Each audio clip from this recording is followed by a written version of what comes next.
Ladies and gentlemen, please join me in welcoming the Vice President of the United States, JD Vance.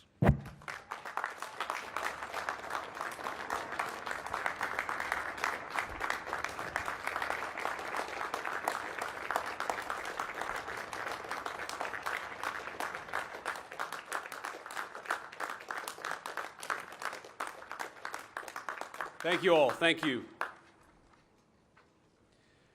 First of all, what an amazing program, and it's such an honor to be back here. I was here quite literally a year to the day, and being the Vice President of the United States is the coolest job imaginable.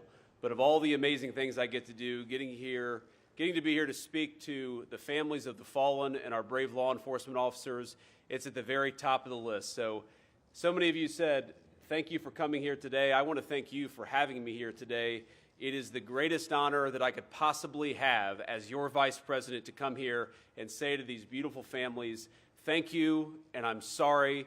And from the bottom of my heart, speaking for all the American people, Democrat, Republican, and Independent, we love you, we're grateful to you, and we're sorry that you've had to sacrifice so much, but we know that we're free and we're safe and we're peaceful because of what your families did. God bless you all, and thank you.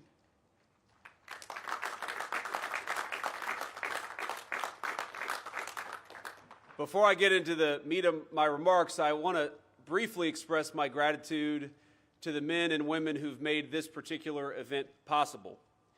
There are countless people who deserve shout-outs, and I'm sure I won't get to everybody, but I specifically want to thank, first of all, the Fraternal Order of Police President Patrick Yose, who does an amazing job, and its director, Jim Pasco, as well as the president of the National FOP Auxiliary Board, Glenda Lehman. Thank you to the three of you for having me, and thanks to the three of you for making this amazing day possible.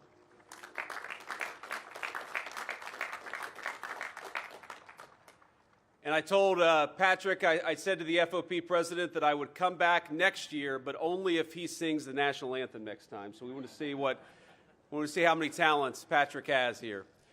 Let me just say that speaking before this audience 1 year ago, like I said earlier, was a solemn privilege. It's an amazing. I see these families, these beautiful families looking up at me, and I know that each one of you represents a story. And I want to say it's my honor to be here again 1 year later. I want to open with a line of scripture from the book of Isaiah. I suspect it's a passage that all of you in law enforcement know very well, but I think it speaks so much to the sacrifice and to the duty and to the sense of purpose that every single law enforcement officer takes with them every single day of the job. In it, the prophet Isaiah recounts from inside the temple of Jerusalem, quote, "Then I heard the voice of the Lord saying, 'Whom shall I send? And who will go for us?' And I said, 'Here I am. Send me.'" My friends, we gather this afternoon to honor men and women who heard the exact same call, men and women whose selflessness led them toward danger when others fled. People who said, "Send me," not send somebody else, but send me. People whom service was a way of life, not a burden. And their love of community, of their families, of their neighborhoods, of the places they called home, bound them to a life of duty to others.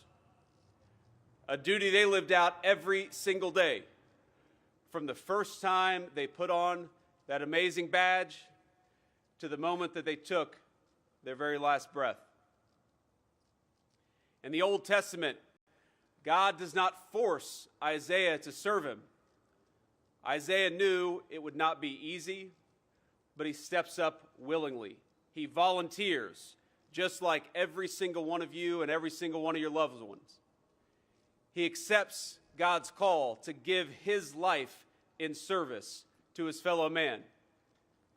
And today we remember men and women in uniform who laid down their lives answering that exact same call. We honor men like Philip Wagner, an officer with the local police department in Lorain in my home state of Ohio, who was killed in a cowardly ambush attack that, as the president said, President Yost has become all too common in our country.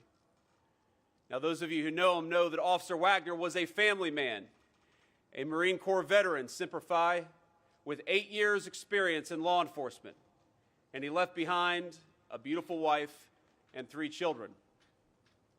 On Wednesday afternoon last July, Officer Wagner and a fellow officer were in their patrol vehicle when a man opened fire on the car.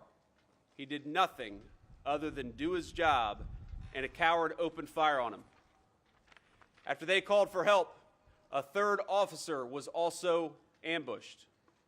Now, while both of his colleagues survived, Officer Wagner would later succumb to the wounds that he suffered in the hospital, thankfully with his loved ones and his family by his side. This afternoon, we commemorate Officer Wagner's devotion to his community and the duty he felt to protect it from those who would do it harm. We join with the countless cherished family and friends who mourn his loss.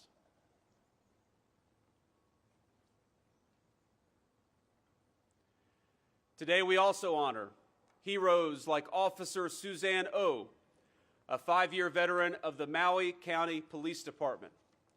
Suzanne was a devoted public servant, a woman who had known danger before, 2 years before her death. She had been awarded the Certificate of Merit for her tireless efforts during the 2023 Hawaii wildfires. And last August, Officer O was responding to reports of an armed and dangerous suspect when violence erupted, as it sometimes does. Amid the chaos, she and her fellow officers moved in, searching for the suspect to ensure that others would not be harmed by this violent criminal. And Officer O was mortally wounded while protecting her community, laying down her life in defense of the people that she loved and served every single day.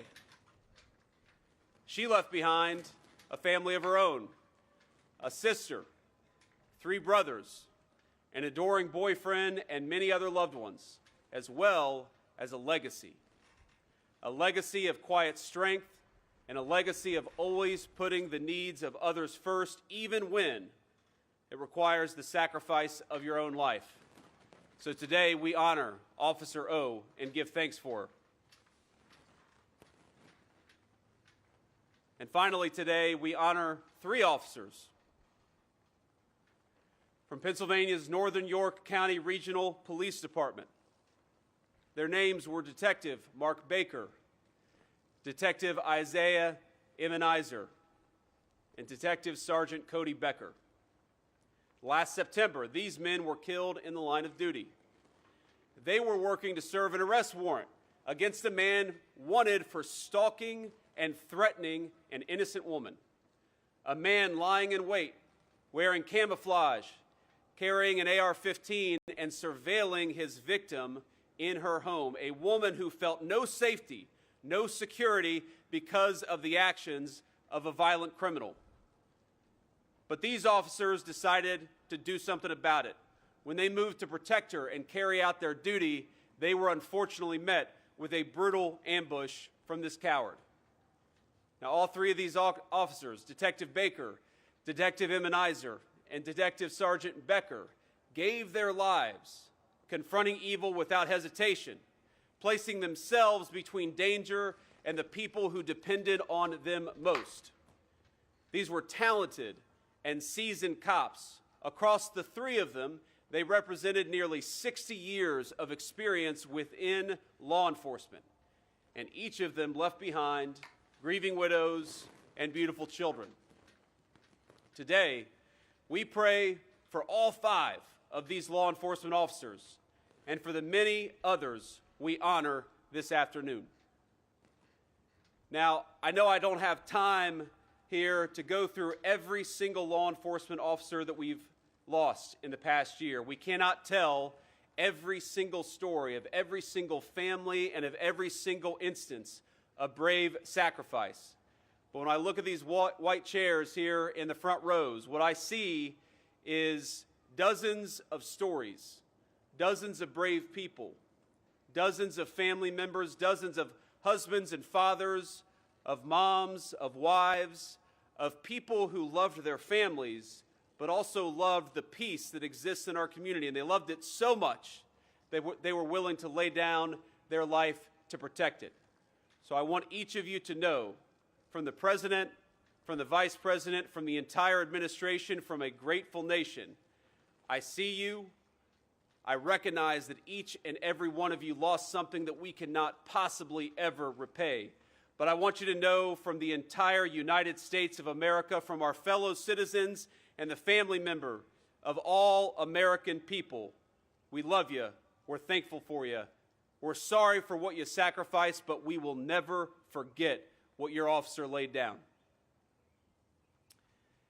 And every day, we have something that we can do. We can't repay the sacrifice, but we can honor that sacrifice by making this country safer and stronger and more secure for the people that they served, by living up to what they sacrificed their lives for. In the Trump administration, we have made progress in ending the epidemic of senseless violence against our men and women in uniform. Now, we can't ever forget that a single officer lost in the line of duty is too much. But just as we mourn the officers we lost, we celebrate the fact that in 2025, I am proud to say that the deaths of on-duty law enforcement reached their lowest level in 80 years in the United States of America.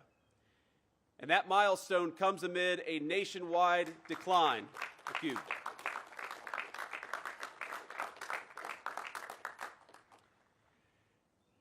We have to remember that that epidemic of violence that we experienced over the last few years, you can never get rid of evil. You're always going to have terrible people who want to do the worst things. But allowing so many of those people free rein, allowing so many of them to strike at our law enforcement officers, ladies and gentlemen, that was a policy choice. And I make the solemn promise to every single person here that so long as Donald J. Trump is the president and so long as I am the vice president, we will never again let policymakers in the building behind us allow violent criminals to tee off on our police officers.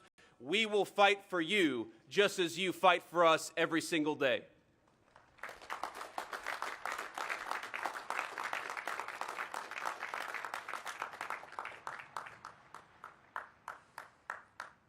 Part of the reason we've seen that decline in violence is because, working with all of you, we've crushed the criminal cartels and halted the tide of narcotics and migrant crime flooding across our borders, because we knew that so much of the violence in our communities, so much of the violence that you were dealing with every single day was coming across that wide open border. So last year, we celebrated another important milestone, that the murder rate in the United States of America fell to its lowest in 125 years, marking the largest single drop in recorded history in the United States of America.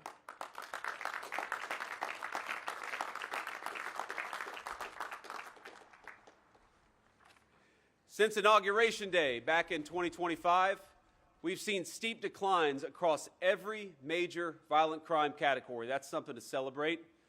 Murders, robberies, aggravated assault, every single category is down by double-digit percentages. We've seen similarly dramatic numbers across the board.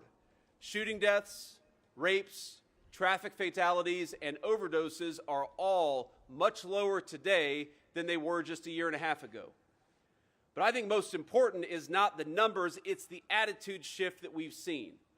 We've shifted attitudes across our society when it comes to dealing with, and most importantly, honoring our law enforcement community.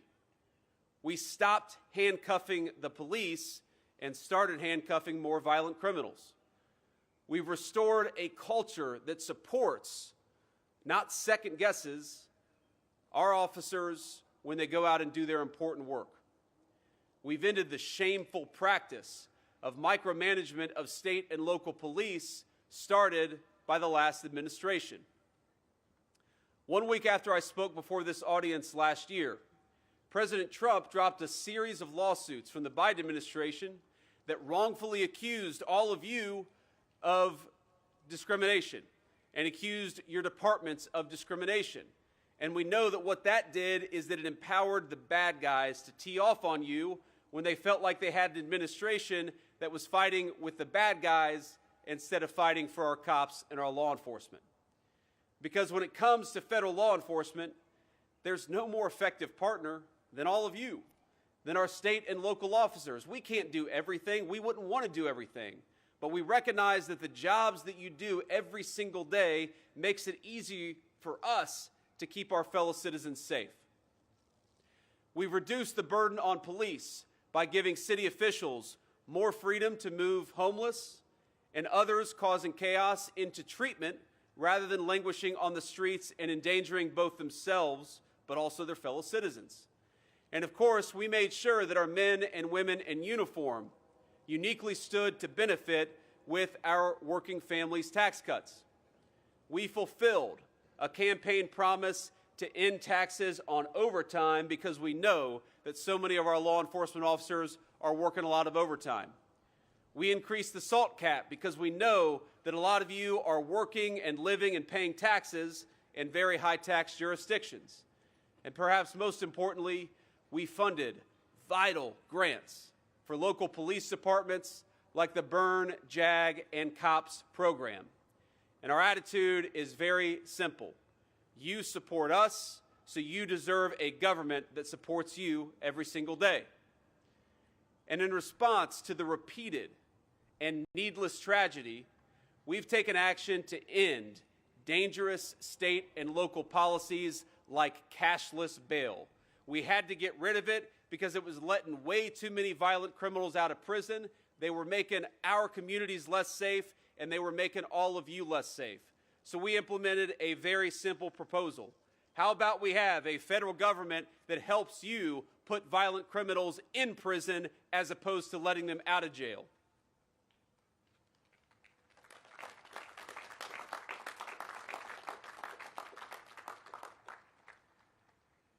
And when tragedy does occur, because we know that no matter what we do in a country of 330 million people, no matter what you do, there are always going to be some bad guys that are trying to cause harm, trying to cause violence, and trying to make our fellow citizens and our law enforcement suffer.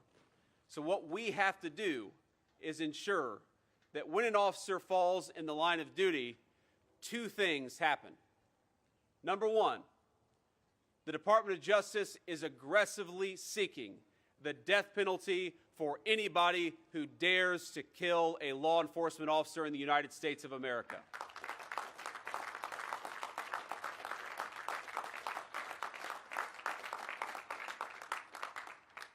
And number two, we're taking care of all of you left behind when your loved one pays the ultimate sacrifice. In 2025, the Department of Justice's Public Safety Officers Benefits Program distributed more than $166 million in death and disability payments. Just as an officer would never leave behind a brother or sister in uniform, we will always stand by the families of those who are left mourning the loss of a brave police officer. Now, our work is far from finished. But allow me to leave you with a message of encouragement, as we couldn't do any of what we do without all of you. Your advocacy, your steadfast support for law enforcement, it moves mountains in Washington, D.C., a city that in recent years had turned its back on our men and women in uniform, but because of you, and because we're reminding the nation once more of who stands between order and chaos, that thin blue line still holds.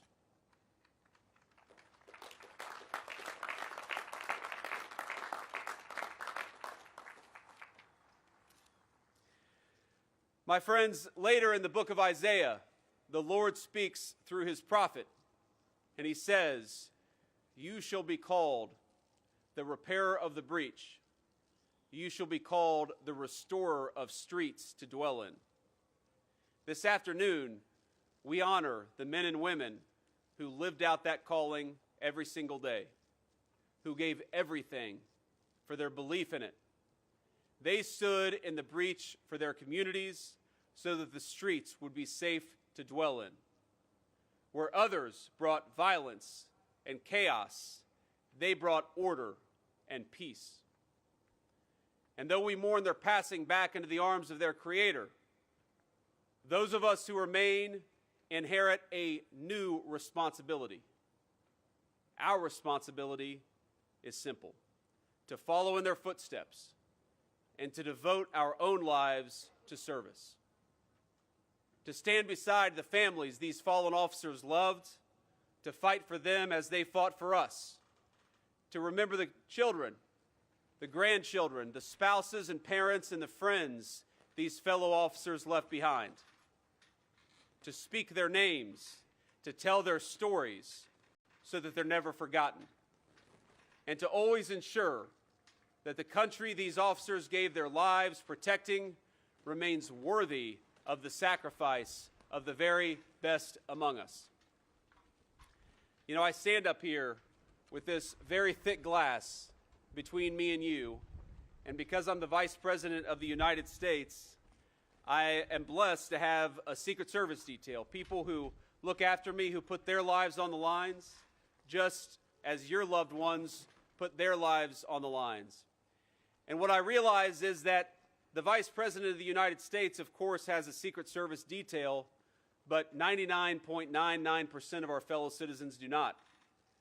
They don't have a Secret Service detail, they have you, and they have